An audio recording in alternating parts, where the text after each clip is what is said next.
Hi everyone, welcome. If you're new here, my name is Aileen, and here we like to talk about all things makeup, mostly luxury makeup, skincare, and fashion.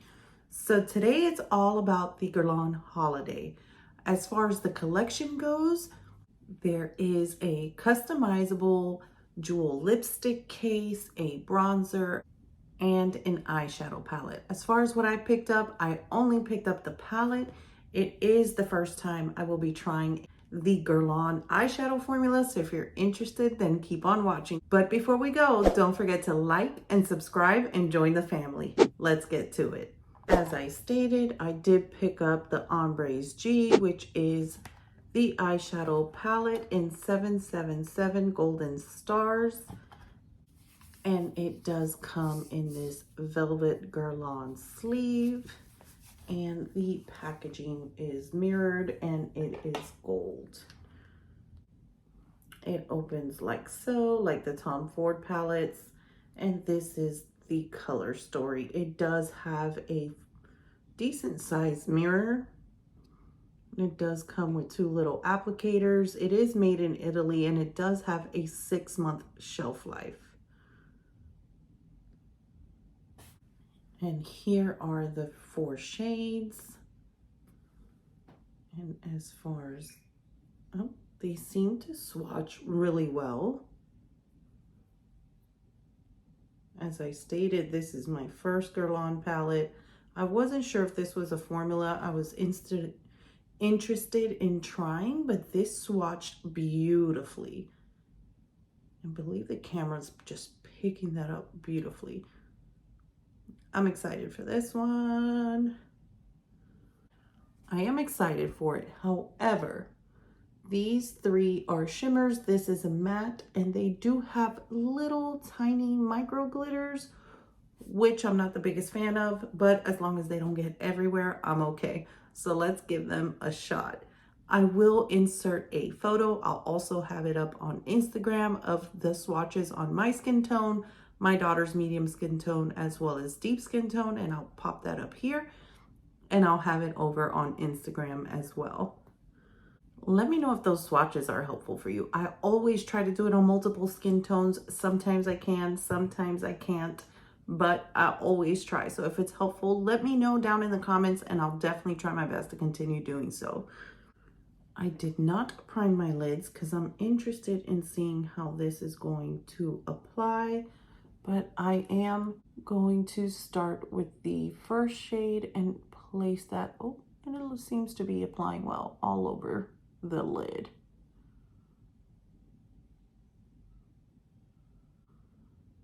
It seems like it is applying better with a tapping motion versus a swiping motion. The swiping motion gave a little bit more sheerness to the shade, where the tapping motion really pats it in, and I do not see any fallout. So far so good. And I am using a flat shadow brush. This is the Tom Ford 03. Next, with the Angie Hot and Flashy 501, I'm gonna go into this matte shade, and I'm gonna place that right out here. I really love this brush just for packing on the color where I want it, and then with a smaller buffing brush, I can buff and blend that out. That is a very pretty shade. And then I will bring that right above the crease. And with the BK Beauty 202, which is a blending brush, just a little larger, no product, I'm just really going to blend that out. Windshield wiper and small circular motions. Lightly touching the skin. I just love how tapered this brush is and really gives me the precision I need to get right where that harsh line is and really buff that out. And with the BK Beauty 207 pencil brush, I'm gonna go into the lightest shade, apply that as a brow highlight, And with the same 202, not adding any product, I'm just going to go right over that and just seamlessly blend those two shades together. So pretty. Next, with a Refer 26 pencil brush, I'm gonna go into this gold. I really want to apply this gold as an inner highlight and bring it onto like the first third and blend it onto the rest of the eye look and bring it slightly onto the lower lash. I did get a little tiny fallout with the gold, but that did clean up nicely. And it wasn't the gold color, it's the micro glitters, and I'm not sure if the camera will pick them up. With the same 207 from BK Beauty, I'm gonna apply the first shade we applied all over the lid on to the lower lash line. That's pretty. Next, with my Refer 26 pencil brush, I'm just going to bring this matte shade out here just a little bit onto the lower lash line.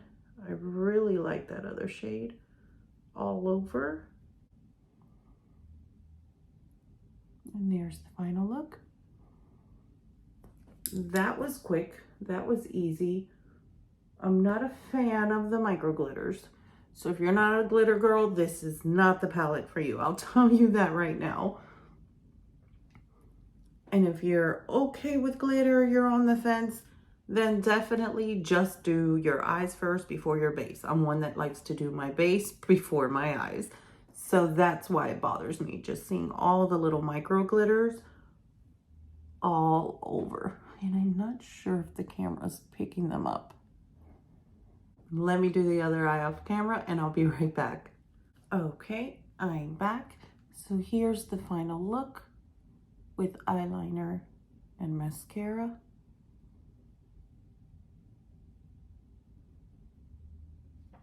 Now on to some final thoughts, and I have some. As far as what eyeliner I put on and lip, I did Tightline with the Makeup by Mario, and this is the Perfect Brown. On the waterline, I applied the Tom Ford Pinot. And for the lip liner, I applied the Pat McGrath Bloodlust. And the lipstick is the Red Dior in 999. Now on to some final thoughts about the palette. Do I like the look I created? Yes. Do I see myself reaching for this palette? Probably not. I feel like I have these shades in better formulas, especially this gold. So as I was applying my eyeliner, I kind of slipped and poked myself in the eye and I had one tear just come down. I had to reapply all this gold again.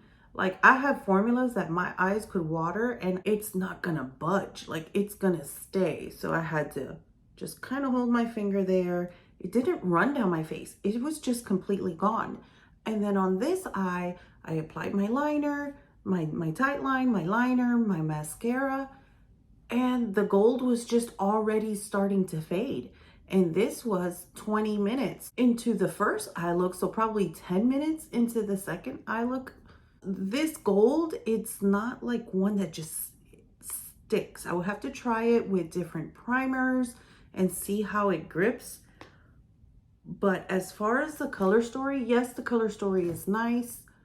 I am not a fan of these micro glitters, and I am not sure if the camera is picking them up, but it definitely has micro glitters.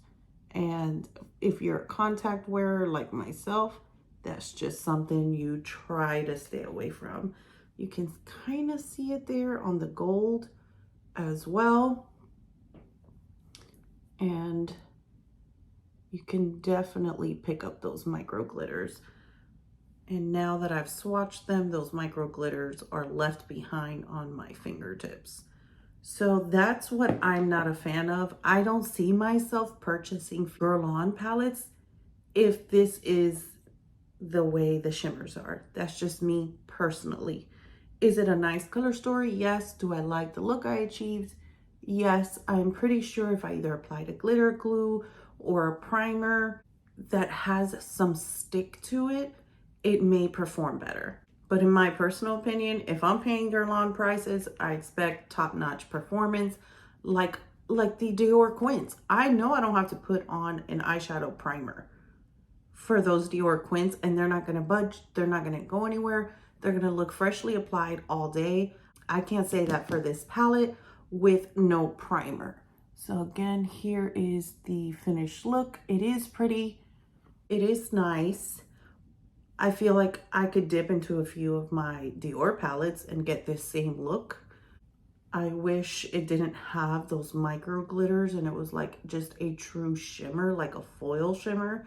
Those tend to be my favorite shimmers, but it is nice. It is sophisticated. If you like that, if you like micro glitters and glitter does not bother you, then by all means, I don't think you'll be disappointed with this palette. This is, again, my personal opinion and my preference because like I stated, I do wear contacts. I do not want to take the risk of one of those micro glitters getting in my eye and it'll just feel like I have glass in my eye. That is why. But let me know, did you pick this up? Did you pick up any pieces from the collection? Are you enjoying them? Which is your favorite? I would love to hear your thoughts. But thank you all so much for coming. And until next time, don't forget, we're all perfectly imperfect. Bye.